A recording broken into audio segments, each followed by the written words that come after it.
Quiero que por favor abra su Biblia en el libro de Mateo, capítulo 9. Vamos a ponernos en pie para leer la palabra. Mateo capítulo 9, versículo 35 y 36. Dice: recorría Jesús todas las ciudades y aldeas, enseñando en las sinagogas de ellos y predicando el evangelio del reino y sanando toda enfermedad y toda dolencia en el pueblo. Leamos juntos. Y al ver las multitudes, tuvo compasión de ellas, porque estaban desamparadas y dispersas, como ovejas que no tienen pastor. Padre, en esta hora queremos darte gracias por la oportunidad de venir a tu casa y escuchar la palabra de Dios, el mensaje. Señor, háblanos, danos el corazón que tuvo Jesús al ver las multitudes desamparadas, dispersas. Que hoy tú nos des un corazón compasivo como el del buen Padre. En el nombre de Jesús. Amén y amén. Pueden tomar su asiento. Hoy quiero compartir el tema intitulado Movidos por la compasión. Estos dos versículos nos muestran la motivación de Jesús al venir a la tierra. Dice que cuando veía las multitudes, Jesús transitaba por la gente común y corriente. Y cuando él tenía el contacto con las multitudes, dice que él las veía que estaban desamparadas, dispersas, sin pastor. Y él fue movido a compasión al que tenía necesidad, al que estaba enfermo, al que estaba viviendo alguna clase de dolencia o de aflicción. Jesús fue movido a compasión cuando la gente se sentía cansada, cuando la gente estaba endemoniada, atada, cuando tenía hambre. Jesús fue movido a compasión y dice que él sanaba a los enfermos, que él liberaba a los endemoniados, que él resucitaba al que estaba muerto, que él daba de comer al que estaba hambriento, que el que estaba sin pastor, entonces él venía a ser ese buen pastor. Y él comienza a llamar a sus discípulos. En las multitudes él comenzó a llamar a 12 hombres, a seleccionar un equipo para impartir el mismo espíritu de la compasión. Usted y yo estamos aquí hoy porque alguien tuvo compasión de compartirnos del evangelio. ¿Así es?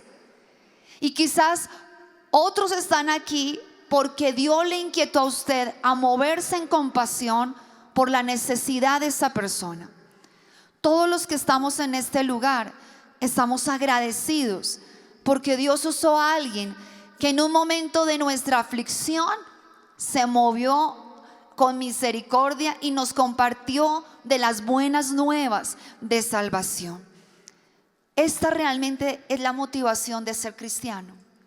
Nuestra motivación es cuando vamos en el transporte público, cuando estamos en el trabajo, cuando estamos en nuestra vida social y vemos que alguien está pasando por un momento difícil.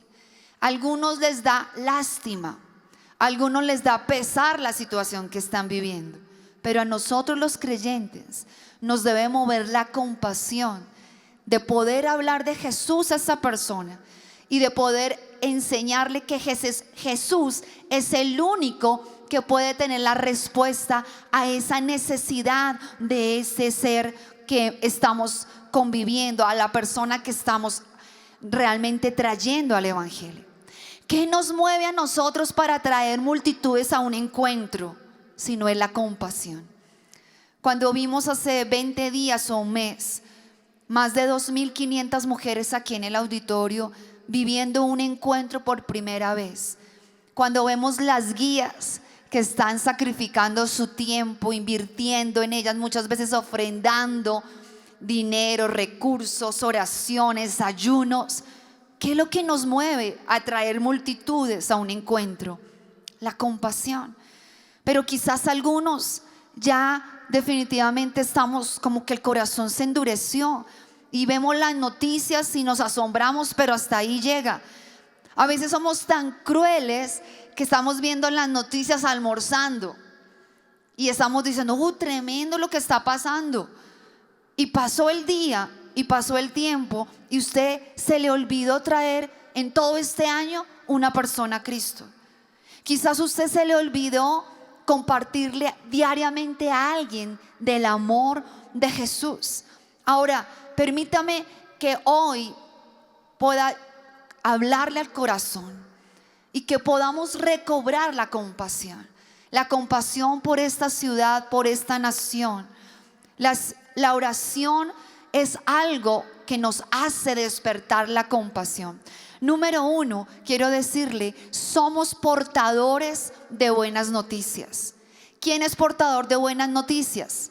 Diga, yo soy portador de buena noticia. Hay algunos que no traen buenas noticias, siempre son personas negativas, que están trayendo siempre una mala actitud. Pero usted y yo somos portadores de buenas noticias. ¿Qué significa el evangelio?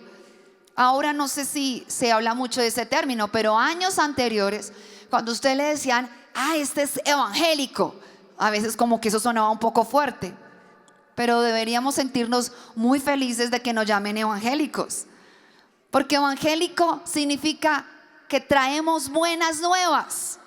Eso significa el evangelio. ¿Qué significa? Buenas nuevas. Cuando usted va a una célula, ¿usted qué está haciendo cuando lleva el mensaje? Está llevando buenas nuevas. La familia está pasando por un momento difícil.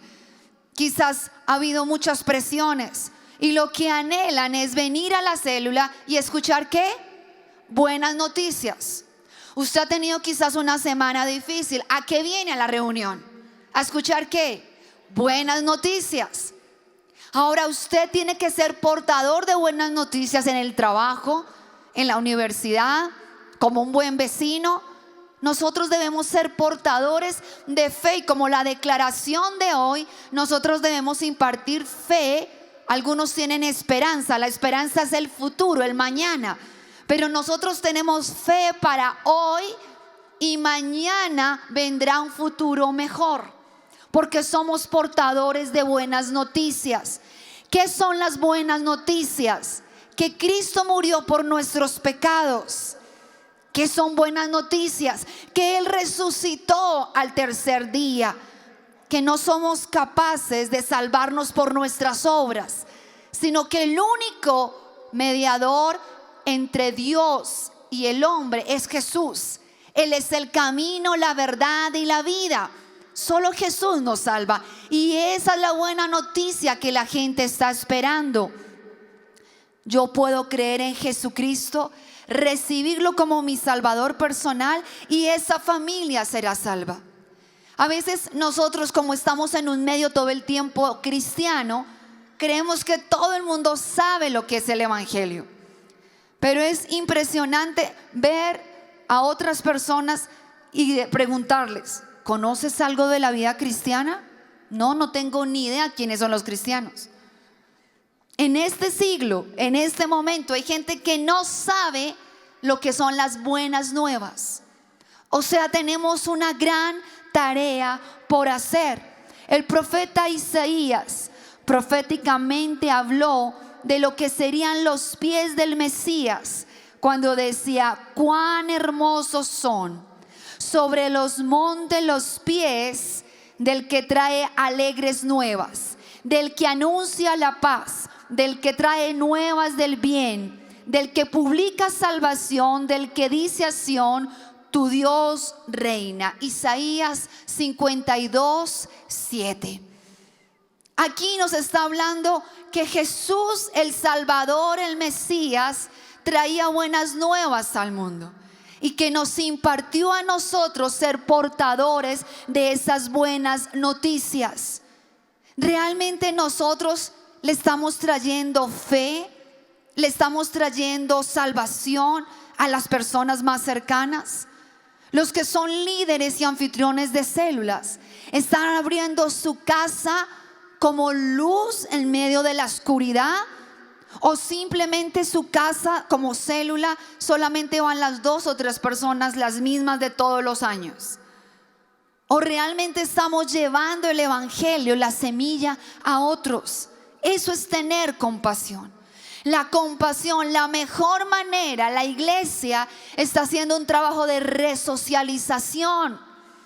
Cuando estamos trayendo 2.500, cuando estamos trayendo más de 1.500 hombres a encuentro, cuando estamos compartiendo el evangelio todos los días en las casas, en la iglesia, ¿qué estamos haciendo? Estamos haciendo un trabajo de volver a dar una oportunidad, una segunda oportunidad de cambiar una vida, de cambiar una familia y de cambiar una sociedad. Estamos haciendo un trabajo social que quizás nadie aplaude, que quizás nadie muestra, pero que si usted y yo estamos aquí fue porque tuvimos una buena noticia. Jesús murió por nosotros. Los que estamos aquí en este lugar estamos testificando de sanidades físicas. ¿Quiénes han sido sanados? ¿Quiénes han sido los que están aquí restaurados en su matrimonio? ¿Qué matrimonios hay restaurados? ¿Quiénes de los que están aquí son salvos? Por favor, cuando usted le hablen aquí nuevamente en el púlpito y pregunten ¿cuántos de ustedes son salvos?, no vuelvan a pasar aquí teniendo duda de su salvación. Crea que ya usted tiene la salvación cuando aceptó a Jesús en su corazón. Las buenas noticias. Cuando Jesús pudo encontrarse con las multitudes, Él llegaba a su necesidad. Era movido. Esa era su motivación. Lo segundo que quiero enseñarle es que Jesús se enfocó en 12 discípulos. Aunque veía multitudes enfermas, desamparadas, Él se enfocó en 12 hombres. Y a esos 12 hombres, de lo que aprendieran ellos, era lo que podía traer a las futuras generaciones. El Señor conocía el corazón de Pedro. Él conocía que él era un hombre impulsivo en sus decisiones. Pero a la vez de ese hombre impulsivo tenía un corazón tierno. Y aunque él era un líder que quizás era muy emotivo, él tenía un corazón de pastor. Y así con cada uno de sus 12, les fue enseñando, los fue escogiendo, los fue formando, les fue impartiendo autoridad. Y cuando lo llamó para esto, para darles autoridad sobre los enfermos. Entonces Él les dijo: ustedes pueden ir a los enfermos y transmitir sanidad. Ustedes pueden ir a los endemoniados y liberarlos. Ustedes pueden llevar las buenas nuevas en las aldeas, en los pueblos, en los barrios, en las ciudades. Jesús se enfocó en sus 12. Escúcheme, estar enfocado en un equipo, esto es algo que nos ayuda a avanzar en la compasión. No sé qué haría un pastor solamente trayendo las multitudes, sanando los enfermos.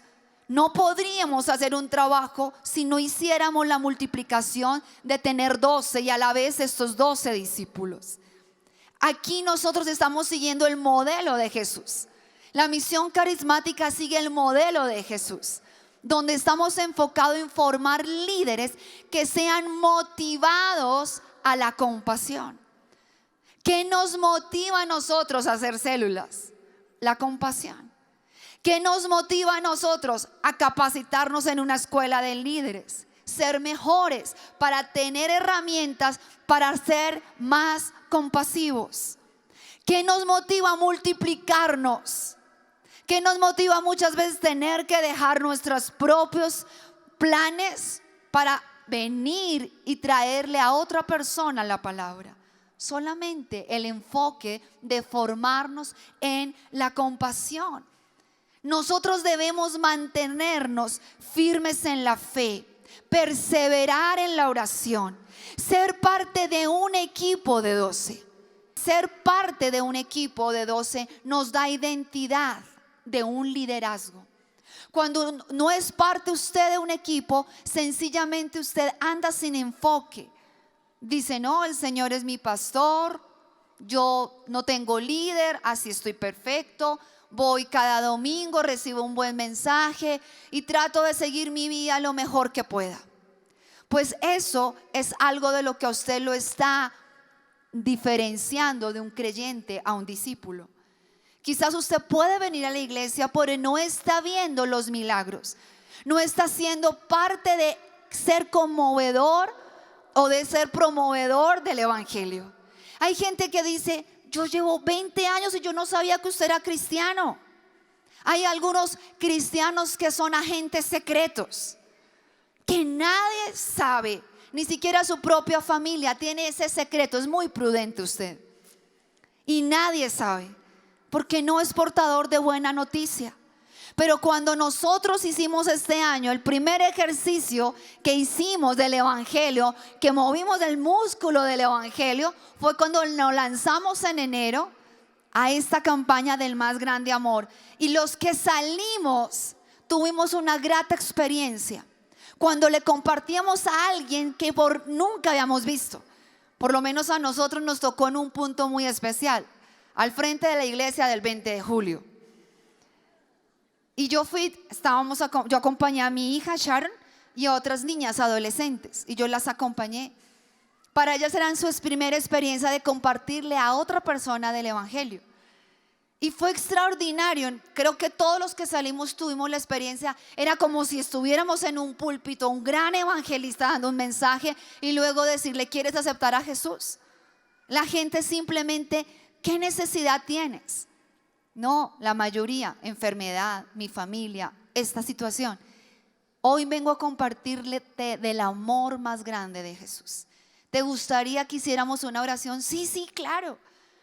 Y la oración de fe, pudimos hacer como iglesia más de 50,000 oraciones de fe. Eso es sembrar la semilla. Eso fue un ejercicio para la iglesia, para que nosotros fuéramos movidos a decir, afuera si hay gente que quiere y necesita una oración.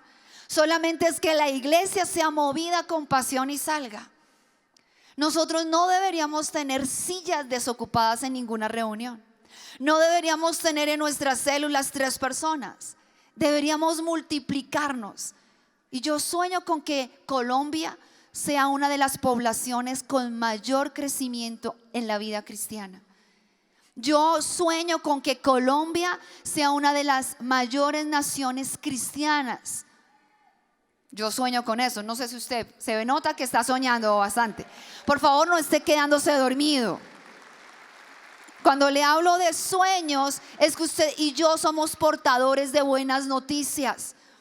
Jesús impactó a 12 hombres común y corriente, pero estos 12 hombres recibieron el espíritu de la compasión. Y lo tercero que quiero decirle es que Jesús entendió lo que era la labor ministerial. Lo tercero es que fue movido a la compasión y entendió cuál era su propósito aquí en la tierra. Él percibió la enorme necesidad. Él entendió que todos estaban sin un pastor, que estaban dispersos. Entonces él recorría todas las ciudades, todas las aldeas. Nosotros necesitamos recorrer nuestra ciudad. Hay hambre y sed de Dios. Que nosotros podamos ir a toda clase, a todo nivel social. Que donde Dios lo colocó, usted pueda llevar ahí la promesa. Ahora que mi esposo Dios le ha dado la oportunidad de estar en un nivel de personas donde Dios lo ha llevado a sentarse con gobernantes. Tal vez uno dice, ¿será que allí hay necesidad de Dios? La misma necesidad que quizás hay en otra clase de personas, de otro nivel social. Todos necesitamos de Dios.